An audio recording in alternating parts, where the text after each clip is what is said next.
안녕하세요. 이번 시간에는 전산세무 2급 117의 이론 문제 풀어보겠습니다. 1번 다음 중 자산부채의 분류가 잘못 연결된 것을 냈어요. 자, 임차 보증금은 비유동자산 맞죠? 자, 사채는 여러분 비유동부채예요. 유동부채가 아니고요. 그 다음에 퇴직급여 충당부채는 비유동부채가 맞고요. 성급비용은 유동자산 중에 당자자산에 속한다. 그쵸? 자, 참고로 우리가 비유동 부채에 속하는 건 많지 않으니까 한번 체크해 볼게요. 일단 대표적으로 사채 있었고요. 그 다음에 퇴직, 급여, 충당 부채가 있었습니다. 그리고 앞뒤로 장기라는 단어가 들어가면 비유동 부채다. 이렇게 알고 있으라고 했죠. 그 다음에 뭐 임대 보증금 이런 거 있겠죠. 네. 자, 그러면 여기 자신이 없다라고 하시면 여기 들어가시면 계정 과목 및 적요 등록이라는 메뉴가 있어요. 그래서 여기서 이제 우리가 찾아보는 거죠. F2 눌러가지고 사채를 일단 먼저 써봅니다. 그럼 사채 했더니 비유동 부채 이렇게 들어가는구나. 그쵸? 임대 보증금 이렇게 쏙 들어가면 비유동 부채에 들어가는구나. 그 다음에 퇴직급여 충당부채 이렇게 하시니까 비유동 부채에 들어가는구나. 이렇게 찾아서 답으로 하셔도 된다.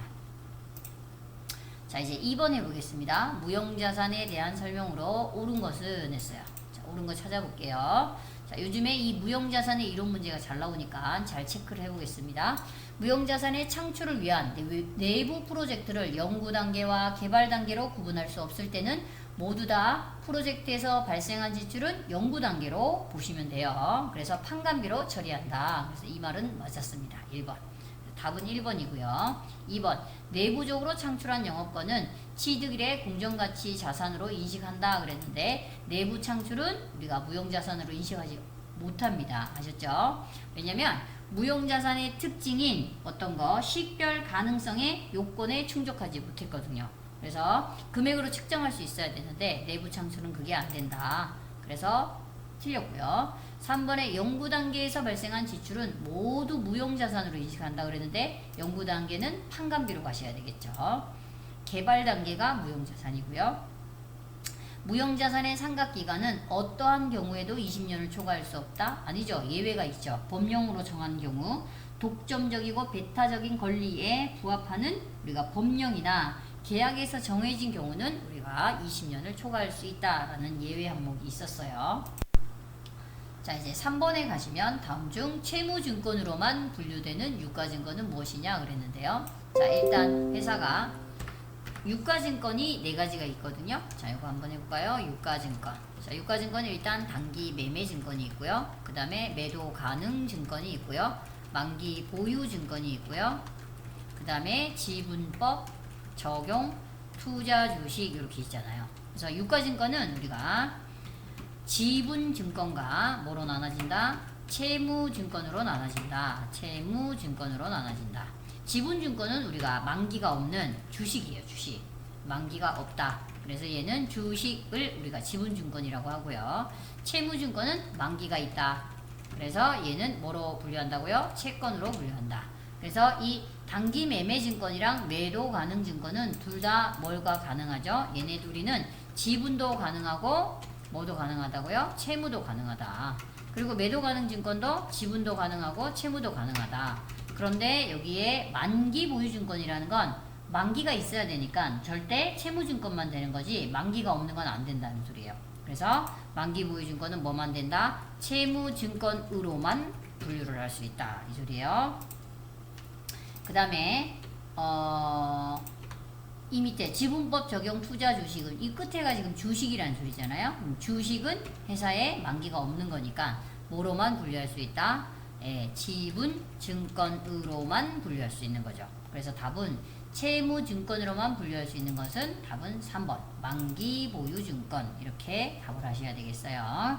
자, 그 다음에 이제 4번 내려가 보겠습니다. 4번 감가상각 다음 중 유형자산의 감가상각에 대한 설명으로 옳지 않은 거였습니다. 감가상각 옳지 않은 거. 자, 감가상각은 자산이 사용 가능한 때부터 시작하는 거 맞고요. 감가상각 대상 금액은 내용연수에 걸쳐서 합리적이고 체계적인 방법으로 배분해야지 막 하면 안 되잖아요. 그치가? 합리적이고 체계적인 건 당연한 말인 거고요. 내용연수 도중에 사용을 중단하고 처분 예정인 유형자산은 사용을 중단한 시점에 장부금액으로 표시하면 되겠고요. 연수합계법은 자산의 내용연수 동안에 감가상각액이 매기간 증가한다 그랬는데 여기가 틀렸네요. 증가가 아니라 뭐예요? 감소해야죠. 감소. 맞죠? 자, 이렇게 우리가 연수합계법이라든가 정률법은 감가상각을 하고 나면 이렇게 가속상각법이 되는 거예요. 가속상각. 점점 이렇게 역삼각형으로 감가상각비가 줄어드는 거예요. 아셨죠? 그래서 감가상각비가 증가가 아니라 감소다. 그래서 답은 4번.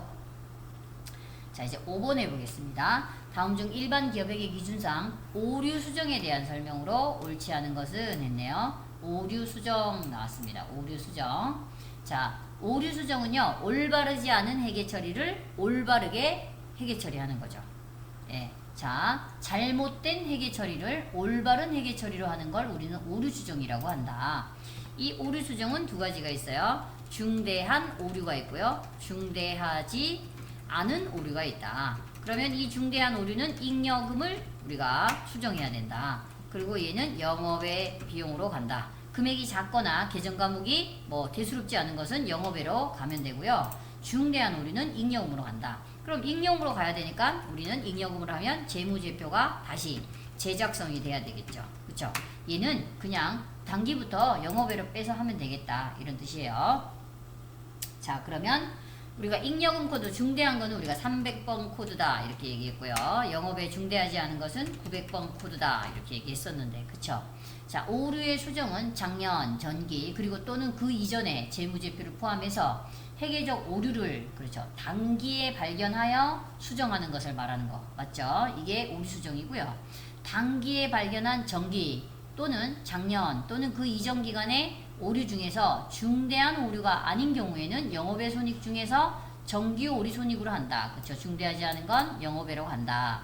전기, 작년 이전 기간에 발생한 중대한 오류의 수정은 발견 당시에 회계기간의 재무제표를 재상. 이건 어쩌면 이렇게 맞는 말인 것 같은데, 맞네. 중대한 오류니까 잉여금, 재무제표를 다시 작성해야 되는 게 맞지. 이렇게지만 여기가 발견이라고 했잖아요. 그래서 여기가 발견이 아니고요.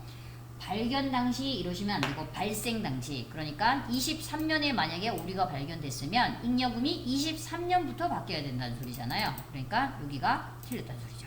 아이고. 답이 3번. 발견 당시가 아니고 발생 당시 이렇게 얘기하셔야 돼요. 잠깐만요. 요거를 좀 줄여야 되겠어요. 이렇게. 됐고요. 여기는 요거 때문에 틀렸다. 발견 당시가 아니라 23년이 오류가 났으면 23년에 잉여금을 바꿔야 되는데 24년 이렇게 얘기했잖아요. 23년 오류 난 걸 24년에 발견했는데 24년 발견하면 안 되고 23년에 잉여금을 붙여야 된다는 소리니까 답이 3번이네요. 자, 그 다음에 중대한 오류는 재무제표의 신뢰성을 심각하게 손상시킬 수 있는 매우 중요한 오류를 말한다. 맞았죠? 그래서 답은 3번이고요. 자, 6번에 공장에서 사용하는 제품 제조용 전기요금이네요. 자, 전기요금 자체는 우리가 준변동비다 라고 했으니까 여기 주는 없으니까 변동비로 가야 되겠죠. 그래서 변동비로 오면 일단 답은 1번 아니면 2번이 되겠다. 그쵸? 그 다음에 전기요금은 제조간접비니까 제조간접비는 기초원가가 아니라 가공원가에 속하는 거잖아. 그쵸? 그래서 1번이 답입니다. 1번이 답이다. 여기까지 이해되시죠? 그 다음에 7번은 매우 많이 한 겁니다. 자, 제조원가 명세서에는 절대 3번 T인 뭐는 안 된다? 제품 T는 안 된다. 그래서 기초제품이나 기말 제품이나 매출원가는 절대 들어가면 안 된다. 그쵸? 보너스 문제였네요. 종합원가 계산 제도에 하연해서 우리가 옳지 않은 거 찾아보래요. 옳지 않은 거. 1번 완성품 환산량이란 일정 기간 동안에 투입한 원가를 그 기간에 완성품만을 생산하는 데 투입하였다면 완성되었을 완성품 수량을 말한다. 맞나요? 네. 2번에 동종 제품 대량 생산 연속 생산 맞죠? 정유, 화학, 시멘트 맞네요. 근데 공정별로 원가를 계산하니까 원가 계산이 좀 부정확하죠. 그리고 작업 원가표 이러면 무조건 개별 원가다 이런 말 했었으니까 얘도 보너스. 자, 그 다음에 제조 간접 원가 배부액과 제조 원가를 각각 계산하면 얼마인가 라고 했는데요. 제조 간접 원가는 기계 작업 시간을 기준으로 배부한다 라고 했어요. 총 예정 배부한 게 500만원이네요. 예정액이. 근데 이 예정 기계 작업 시간이 5000시간이네요. 그러면 딱 나오는 게 첫 번째가 뭐냐? 배부율이 나오겠다. 그쵸? 여기다가 한번 해볼까요? 자, 배부율. 예정 배부율. 배부율. 이렇게 나왔네요. 그러면 500만원 나누기 5천이 돼야 되니까 500 나누기 5천. 그러면 1000이 나오죠. 1000. 그러면 배부율은 1000이다. 시간마다 1000 줘라. 이 소리네요. 그러면 배부액. 예정 배부액 나와야 되네요. 1000 곱하기 실제 조업도니까 실제 조업도는 4000시간 했네요. 4000시간 이렇게. 그럼 요거를 계산하면 동그라미가 6개니까 400만원 이렇게 돼야 돼요. 그러면 3번 아니면 4번이네. 맞죠? 그리고 이제 뭐 물어봤냐면 제조 원가를 물어봤으니까 제조 원가는 직제, 직노, 그 다음에 이거 재간 이렇게 더해야 될 거 아니에요? 그러면 400에다 200 더하면 600, 600에다 400 더하면 1000. 아, 그러면 답은 3번이 되겠네. 이 소리잖아요. 맞죠? 요거는 배부 원가, 직제, 직노, 재간 더하는 거. 직제, 직노, 그 다음에 요 자신, 재간 이렇게 더하면 1000만원. 자, 10번 해보겠습니다. 직접 배부법에 따라서 우리가 제조 부분 B에 배부된 뭐라고 했냐면 보조 부분 원가는 이랬습니다. 그러니까 요거 두 개만 하라는 소리예요. 요거 두 개만. 얘는 하면 안 돼요. 자, 그럼 봅시다. 직접 배부니까 일단 X는 10만원의 원가가 발생한 거예요. 이걸 넘겨주고 우리는 이 원가는 이제 없어져야 돼. 10만원인데 여기는 주면 안 돼. 그쵸? 여기는 주면 안 되니까 우리가 얘는 주지 말자. 이렇게. 자, 그러면 이게 둘 10만원을 이렇게 400대 600으로 줘야 되니까 분모가 1000이고 분자가 600이니까 60%를 주라는 소리네. 맞죠? 네, 60%니까 여기는 얼마가 돼야 돼요? 6만원. 그 다음에 여기 보세요. 그 다음에 여기는 원가가 30만원이 발생했네. 그쵸? 30만원. 자, 이 30만원의 원가는 어디에다 줘야 되냐? 같은 여기는 주면 안 돼. 보조에는 주면 안 된다. 그러니까 같은 보조는 주지 말고 얘네들만 줘야죠. 제조에만. 300대 300으로 줘야 되겠죠. 그럼 딱 절반이다. 그쵸? 절반. 그럼 30만원의 절반은 얼마예요? 네, 15만원이죠. 15만원. 그럼 요 15만원과 6만원을 더하시면 되겠다. 그쵸? 6만원에 15만원을 더하면 답은 21만원. 직접 배부법. 이렇게. 보조 부분은 고려하지 말고 제조 부분에만 넘기자. 이렇게. 그 다음에 다음 중 부가가치세법상 영세율에 대한 설명이다. 옳지 않은 거 영세율 나왔습니다. 영세율. 자, 사업자가 비거주자인 경우에는 그 해당 국가에서 대한민국의 거주자에 대하여 동일하게 면세하는 경우에만 영세율을 적용한다. 그랬으니까 이거 상호주의로 서로 상호주의로 하는 거 맞죠? 예, 영세율은 상호주의다 이런 말 했었고요. 2번에 영세율 적용이 되는 사업자는 부가가치세법상 납세 의무가 면제된다. 아니죠. 과세사업자예요. 영세율 하는 사람들은 납세 의무가 면제되는 건 면세사업자이겠죠. 면세사업자. 영세율은 매입은 환급 받고 매출은 0%고 이렇게 되는 거니까 예, 영세율 사업자는 절대 납세 의무가 면제되는 게 아닙니다. 3번 국내에서 계약과 대가의 수량이 이루어지지만 영세율이 적용되는 경우가 있고요. 그 다음에 내국 물품을 외국으로 반출하는 것은 수출에 해당하는 거죠. 네, 그래서 다 맞았고 2번만 틀렸습니다. 12번 부가가치세법상 공급 시기로 옳지 않은 것은 자 이거는 제가 매우 많이 나온다 라고 했어요. 그냥 다 외우셔야 돼 이거는. 자 수출은 선적일 나왔고요. 폐업시 잔존제한은 폐업하는 때 맞죠? 폐업하는 때예요. 폐업하는 때 폐업하기 전날 이런 거 나오시면 안 됩니다. 위탁 판매는요. 수탁자가 위탁 상품을 다른 말로 적성품을 판매하는 때 인도하는 때 이렇게 해서 수탁자 인도 기준 이렇게 얘기했으니까 답은 3번이 되겠다. 그쵸? 그리고 무인 판매기는 돈 빼는 날이라고 그랬으니까 맞았고요. 자, 13번은 부가가치세법상 주사업장 총괄납부와 사업자 단위 과세제도에 대한 설명이다. 옳지 않은 거 했습니다. 주사업장 총괄납부는 법인인 경우에는 총괄납부 제도를 주사업장은 분사무소도 가능하다. 그렇죠? 주사업장 총괄납부는 분사무소도 되고 네, 다 되는데 사업자 단위는 안 되죠. 주사업장만 되는 거예요. 네, 그래서 답은 1번. 일단 맞았고요. 2번.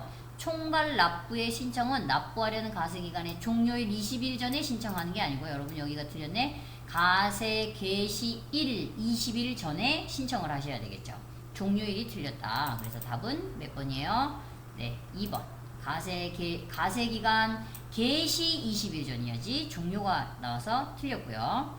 사업자 단위는 우리가 사업자 등록번호가 하나만 부여되는 거 맞고요.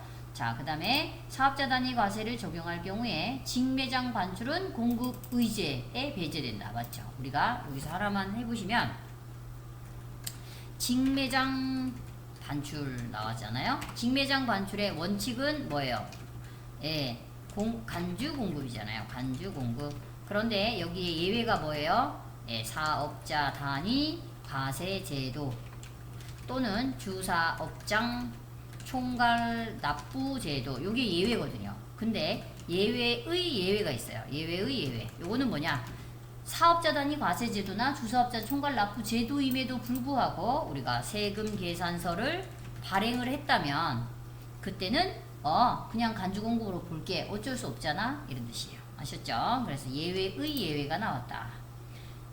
답은 2번입니다. 그리고 4번은 맞았어요. 예외예요. 배제되는 거. 자, 14번. 다음 중 소득세법상 근로소득과 사업소득이 발생한 경우 근로소득에 대한 종합소득 산출세액을 초과하여 공제를 받을 수 있는 특별세액 공제는, 여러분 우리가 특별세액 공제는 하나, 둘, 셋 이렇게 있었죠. 그 다음에 특히 의료비와 교육비는 성실사업자도 받을 수 있다. 이렇게 얘기했었고요. 기부금은 우리가 거주자는 다 받을 수 있다. 얘네들은 근로소득자만 받을 수 있지만, 그런데 이 기부금은 심지어 우리나라가 기부문화를 정책하기 위해서 2월 공제한다 라고 했었잖아요. 그러니까 초과해서 받을 수 있다는 소리죠. 10년 동안에 2월 공제가 가능하다 그랬습니다. 그래서 답은 4번이고요. 그 다음에 가세표준 확정신고와 납부에 대한 설명으로 옳은 거 찾으라고 했어요.